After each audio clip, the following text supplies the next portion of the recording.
जय हिंद साथियों, स्वागत है आपका सेल्फ स्टडी क्लासेस ऐप में। तो स्टार्ट हो चुका है दोस्तों आज का ये वीडियो, और आज के इस वीडियो में हम पढ़ने वाले हैं दोस्तों निबंध। निबंध को दोस्तों बहुत ही फनी ट्रिक के माध्यम से आज हम यहाँ पर पढ़ेंगे। इससे पहले हमने उपन्यास की भी ट्रिक आपको दी है ना, और दोस्तों अपने कहानी की भी दी, और जीवनी आत्मकथा आदि की हमने आपको ट्रिक दे दी है।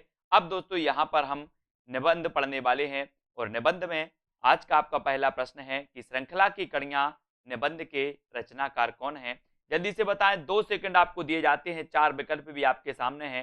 श्रृंखला की कड़ियां, दोस्तों आप एक चीज बताना कि यहाँ पर अगर कोई मंदिर बना है इस प्रकार से, है ना, ये कोई मंदिर बना है और यहाँ पर महादेवी की प्रतिमा है, तो लोग यहाँ से जाते हैं श्रृंखला की कड़ियां बनाकर। कहाँ पर? महादेवी के दर्शन बन के ऐसे ही जाते ना, आप देखते होंगे कि श्रृंखला की कड़ियां बनाकर जाते हैं, बोले सर महादेवी के दर्शन करने। तो श्रृंखला की कड़ियां बनाकर कहाँ जाते हैं? महादेवी के दर्शन करने। तो ये निबंध किसका होगा? किसका होगा? महादेवी वर्मा। किसका होगा? महादेवी वर्मा, क्योंकि महादेवी के दर्शन करने श्रृंखला की कड़ियां बनाकर जाते हैं लोग। ठीक है, अगला है काव्य और कला निबंध के रचनाकार कौन है। 4 विकल्प हैं, 4 में से आपको चयन करना है। दोस्तों 2 सेकंड है आपके पास, जब तक मैं आपको बता दूं कि कलाधर उपनाम किसका था। कलाधर उपनाम किसका था? तो आप बताओगे सर कलाधर उपनाम तो जयशंकर प्रसाद का था। तो यहाँ पर कला पूछा, तो कला किसका था? कलाधर, बोले जयशंकर प्रसाद। तो काव्य और कला के निबंध के रचनाकार कौन होंगे? कौन होंगे? जयशंकर प्रसाद, क्योंकि कलाधर, कलाधर उपनाम तो था जयशंकर प्रसाद का, इसलिए काव्य और कला निबंध जयशंकर प्रसाद का होगा। ठीक है, अगला क्वेश्चन है अमीर इरादे गरीब इरादे निबंध के रचनाकार कौन है। अमीर इरादे गरीब इरादे, बोले सर अमीर का इरादा भी माखन खाने का है और गरीब का इरादा भी माखन खाने के होते हैं, है ना। तो अमीर इरादे गरीब इरादे क्या हैं? बोले सर माखन खाने के हैं। अमीर के इरादे और गरीब के इरादे क्या हैं, जरा पूछ लो। तो उन्होंने बताया कि माखन खाने के हैं, अमीर के भी और गरीब के। का खाने के? माखन। तो माखन लाल चतुर्वेदी जी का निबंध है अमीर इरादे गरीब इरादे। अमीर इरादे गरीब इरादे माखन खाने के। ठीक है, मजदूरी और प्रेम निबंध के रचनाकार कौन है। दोस्तों आपको पता होगा, बोले सर आज तक ना तो मजदूरी मिली पूर्ण मिली और ना ही प्रेम पूर्ण मिला है ना। आपने देखा होगा, बोले सर प्रेम बांटने वाले देखो प्रेम के कितने प्यासे हैं। तो ना मजदूरी पूर्ण मिली और ना ही प्रेम पूर्ण मिला। तो मजदूरी और प्रेम निबंध के रचनाकार कौन होंगे? बोले सर पूर्ण नहीं मिला, इसलिए सरदार पूर्ण सिंह। सरदार पूर्ण सिंह का ये निबंध है मजदूरी और प्रेम। ठीक है, माटी की मूर्तें निबंध के रचनाकार कौन है। दोस्तों आपको पता होगा, आपने देखा होगा क्या होता है। इस प्रकार से ये वृक्ष है ना, एक एक वृक्ष है, और यहाँ पर क्या करते हैं लोग? माटी की मूर्तें स्थापित कर देते हैं। काय के नीचे? वृक्ष के नीचे। बोले सर वृक्ष के नीचे लोग माटी की मूर्तें स्थापित कर देते हैं। वृक्ष के नीचे माटी की मूर्तें स्थापित कर देते हैं। तो आपसे पूछा जाएगा कि माटी की मूर्तें निबंध किसका है, तो आप बताओगे राम वृक्ष बैनीपुरी। किसका है? राम वृक्ष बैनीपुरी, क्योंकि वृक्ष के नीचे माटी की मूर्तें। ठीक है, सदाचार का तावीज निबंध के जो लेखक हैं वो कौन है। सदाचार का तावीज बताना है 2 सेकंड में जल्दी से, और आपको पता है। बोले सर सदाचार का तावीज लेकर आए। बोले कहां से? बोले हरिशंकर ने परसाई थी। हरिशंकर ने बरसाई थी या फिर परसाई थी? सदाचार का तावीज किसने परसाई थी? हरिशंकर परसाई। किसने? सदाचार का तावीज हरिशंकर ने परसाई, है ना। सदाचार का तावीज हरिशंकर ने परसाई। कैसे याद रखोगे? सदाचार का तावीज हरिशंकर ने परसाई, यानी कि हरिशंकर परसाई, और ये व्यंग्यकार माने जाते हैं दोस्तों हरिशंकर परसाई जी। इनका एक निबंध है सदाचार का तावीज। ठीक है, रेती के फूल निबंध के रचनाकार कौन है? 2 सेकंड में बताना, और बता देना कि रेती के फूल कब फूलते हैं, दिन में कि रात में। बोले सर रात में तो नहीं देखा अभी तक कोई फूल फूलता हुआ, लेकिन रेती के फूल अगर फूलते होंगे तो वो दिन में फूलते होंगे। कब फूलते होंगे? दिन में। तो रेती के फूल फूलते हैं दिन में, तो रेती के फूल निबंध के रचनाकार भी कौन होंगे? बोले सर दिन में फूलते हैं इसलिए दिनकर। दिन में फूलते हैं इसलिए दिनकर। रेती के फूल दिन में फूलते हैं, तो रेती के फूल निबंध रामधारी सिंह दिनकर का होगा। ठीक है, अशोक के फूल निबंध के रचनाकार कौन है? अब मैं आपसे पूछूंगा कि अशोक के फूल, अशोक में जो फूल फूलेंगे वो एक फूल फूलेगा कि हजार फूलेंगे? बोले सर फूल एक नहीं फूलेगा, हजारों फूलेंगे। कितने? हजारों फूल फूलेंगे। तो अशोक के फूल, अशोक के फूल एक नहीं फूलेंगे, हजारों फूलेंगे। तो हजारी प्रसाद द्विवेदी, हजारी प्रसाद द्विवेदी, अशोक के फूल निबंध हजारी प्रसाद द्विवेदी, क्योंकि हजारों यानी कि हजारी। ठीक है। जिंदगी मुस्काई निबंध किसका है? अब आपसे पूछा जाता है दोस्तों एक चीज बताना कि अगर आपके घर में कन्हैया जी आ जाएं, तो बोले सर ऐसी बात बोल रहे हो आप कि मेरी तो जिंदगी मुस्का जाएगी।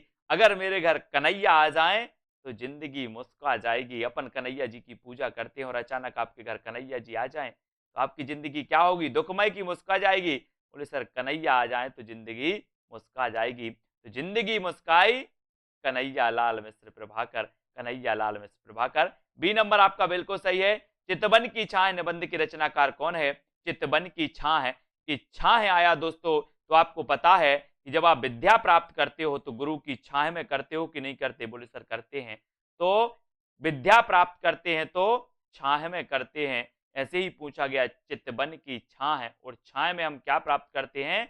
विद्या। तो इसके लेखक भी कौन होंगे? कौन होंगे? विद्या से विद्या निवास मिश्र। चितवन की छाह विद्या निवास मिश्र, छाह में हम विद्या प्राप्त करते हैं तो विद्या निवास मिश्र। ठीक है। बादशाह दर्पण निबंध के लेखक कौन है? एक चीज बताना दोस्तों, आपने देखा होगा कि भारत में ये बादशाह बना, वो बादशाह बना, टीपू सुल्तान बने, मोहम्मद शाह रंगीला बादशाह बने, ये भारत में ही सुनते ना बादशाह है ना, कि विदेश में सुनते? बोले सर विदेश में नहीं, बादशाह तो हमने भारत में ही सुने हैं। तो बादशाह दर्पण निबंध के रचनाकार कौन होंगे? भारतेंदु हरिश्चंद्र, क्योंकि भारत में बहुत सारे बादशाह आए, बादशाह बने, इसलिए बी नंबर भारत में बने, इसलिए भारतेंदु आपका बिल्कुल सही हो जाएगा। ठीक है। अगला है ठलुआ क्लब निबंध की रचनाकार कौन है? अब आपको बताना है। बोले सर ठलुआ क्लब में गुलाब लाए, ठलुआ क्लब में क्या लाए? गुलाब लाए। तो इसके रचनाकार भी कौन होंगे? कौन होंगे? गुलाब राय। ठलुआ क्लब में गुलाब लाए, कहा लाए? गुलाब लाए। तो ये गुलाब राय जी का निबंध है ठलुआ क्लब, इसको याद रखेंगे। विचार और वितर्क निबंध की रचनाकार कौन है? दोस्तों एक चीज बताना, अब आपको 2 सेकंड में यहां पर दिए जाते हैं, 2 सेकंड में आप अपने उत्तर का चयन करेंगे। विचार और वितर्क, आपको पता है कि बोले सर दिन भर में हजारों विचार आते हैं, है ना, कि एक विचार आते हैं? एक दो विचार आते क्या? नहीं आते। कितने विचार आते हैं? हजारों विचार आते हैं और वितर्क होते हैं। विचार और वितर्क होते रहते हैं, और एक विचार नहीं, दो विचार नहीं, हजारों विचार आते हैं। कितने? हजारों विचार आते हैं। तो विचार और वितर्क निबंध के रचनाकार हजारी प्रसाद होंगे कि धर्मवीर भारती? बोले सर जब हजारों विचार वितर्क होते हैं तो हजारी प्रसाद द्विवेदी ही होंगे, यानी सी नंबर आपका बिल्कुल सही हो जाएगा। और संस्कृति के 4 अध्याय निबंध के लेखक कौन है? दोस्तों हम पढ़ते ना, बोले संस्कृत के 4 अध्याय पढ़ना है या संस्कृति के 4 अध्याय पढ़ना है, तो दिन में पढ़ोगे कि रात में? बोले सर संस्कृति के 4 अध्याय हम दिन में पढ़ेंगे। कब पढ़ेंगे? दिन में। तो संस्कृति के 4 अध्याय दिन में पढ़ेंगे, तो रचनाकार कौन होंगे? दिन में तो दिनकर, दिन में तो दिनकर जी का ये निबंध है। संस्कृति के 4 अध्याय दिन में पढ़ना है, इसलिए दिनकर, और इसे साहित्य अकादमी पुरस्कार भी मिला है संस्कृति के 4 अध्याय के लिए, और कई बार पूछा भी गया है। ठीक है। आलोक पर्व के रचनाकार कौन है? और यहां पर आया दोस्तों पर्व, और मैंने कई बार आपको बताया है कि हमारे भारत में बोले सर एक पर्व नहीं होते, 2 पर्व नहीं होते, 3 पर्व नहीं होते, हमारे भारत में हजारों पर्व होते हैं। कितने पर्व होते हैं? हजारों पर्व होते हैं। तो आलोक पर्व और पर्व होते हैं हजारों, तो इसके रचनाकार हजारी प्रसाद द्विवेदी होंगे कि रामधारी सिंह दिनकर? बोले सर जब पर्व हजारों होते हैं तो आलोक पर्व के रचनाकार भी हजारी प्रसाद द्विवेदी होंगे, क्योंकि पर्व हजारों होते हैं, हजारी प्रसाद द्विवेदी। ठीक है। त्रिशंकु निबंध के रचनाकार कौन है? त्रिशंकु, अगर दोस्तों मैं आपसे पूछूं कि त्रिशंकु क्या है, त्रिशंकु क्या है, तो आप बोलोगे सर अज्ञे, मुझे नहीं पता अज्ञे। त्रिशंकु क्या है? तो आप बोलोगे अज्ञे। तो त्रिशंकु निबंध के रचनाकार भी कौन होंगे? कौन होंगे? अज्ञे। कौन हो जाएंगे? अज्ञे, क्योंकि त्रिशंकु अज्ञे। ठीक है। अगला है दोस्तों गेहूं और गुलाब निबंध के रचनाकार कौन है? तो आपसे पूछा गया, बोले सर गेहूं का तो वृक्ष होता है, पौधा होता है ना, अपन वृक्ष पढ़ेंगे, गेहूं का क्या होता है? वृक्ष। और बोले सर गुलाब का भी वृक्ष देखा है, गेहूं का भी हमने वृक्ष देखा है, तो गेहूं और गुलाब निबंध किसका होगा? गेहूं और गुलाब का वृक्ष होता है, इसलिए राम वृक्ष बेनीपुरी। गेहूं और गुलाब का वृक्ष होता है तो इसके रचनाकार भी होंगे राम वृक्ष बेनीपुरी। वृक्ष होता है इसलिए राम वृक्ष बेनीपुरी। ठीक है। श्रद्धा और भक्ति निबंध 2 सेकंड में आपको चयन करना है। श्रद्धा और भक्ति, बोले सर हम श्रद्धा से भक्ति करते, मैंने बोला किसकी किसकी, बोले सर रामचंद्र की। हम श्रद्धा से भक्ति करते हैं रामचंद्र की, तो श्रद्धा और भक्ति निबंध किसका होगा, किसका होगा, रामचंद्र शुक्ल का। रामचंद्र शुक्ल का ये निबंध है दोस्तों। आपको पता है कि रामचंद्र शुक्ल निबंध सम्राट माने जाते हैं, निबंध सम्राट माने जाते रामचंद्र शुक्ल, और इनका पहला निबंध प्रकाशित हुआ जिसका नाम था श्रद्धा और भक्ति, और हम श्रद्धा से भक्ति करते हैं किसकी, रामचंद्र की। तो निबंध भी किसका हो जाएगा, रामचंद्र शुक्ल जी का। अगला क्वेश्चन है कलिराज की सभा निबंध के रचनाकार कौन है। 4 विकल्प आपके सामने हैं और आपको बताना है। बोले सर कलिराज की सभा नहीं, कलिराज की बाल सभा, कलिराज की बाल सभा। तो यहां पर बाल जोड़ो तो बाल जोड़ा ही तो उत्तर निकल आता है बाल कृष्ण भट्ट। कलिराज की बाल सभा या कलिराज की सभा बाल कृष्ण भट्ट, कलिराज की बाल सभा, ऐसे याद करोगे। बाल कृष्ण भट्ट ने दोस्तों 33 वर्ष तक हिंदी प्रदीप का संपादन किया, और दोस्तों ये हिंदी प्रदीप के संपादक है। कई बार पूछा गया कि हिंदी प्रदीप के संपादक कौन है, तो आपको बताना है बालकृष्ण भट्ट। और मैंने आपको याद करवाया था, क्या याद करवाया था, कि प्रदीप के बाल भटा से भरत गए, प्रदीप के बाल भटा से, प्रदीप से हिंदी प्रदीप और बाल से दोस्तों बालकृष्ण भट्ट इसके संपादक थे। और कलिराज की बाल सभा, तो कलिराज की सभा बाल से बनेंगे बालकृष्ण भट्ट जी का निबंध है। तुम चंदन हम पानी निबंध के रचनाकार कौन है। बोले सर निवास में तुम चंदन लेके आना और हम पानी लेकर आएंगे, तुम चंदन लेके और हम पानी लेकर आएंगे। कहां पर, निवास में, निवास में।